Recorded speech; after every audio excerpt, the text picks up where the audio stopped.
Hey guys, in this video I'm going to show you how to change download location in Windows 11.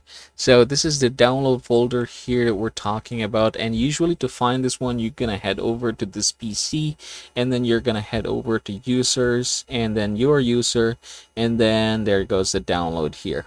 So yeah, let's go ahead and try to change this one, and I'm going to show you how to do that. So yeah, to do that you can just head over and go into your new drive or the new location that you want this to be. Say for example, in my case, instead of C, I'm now heading over to E. So I'm just going to go ahead and copy this one.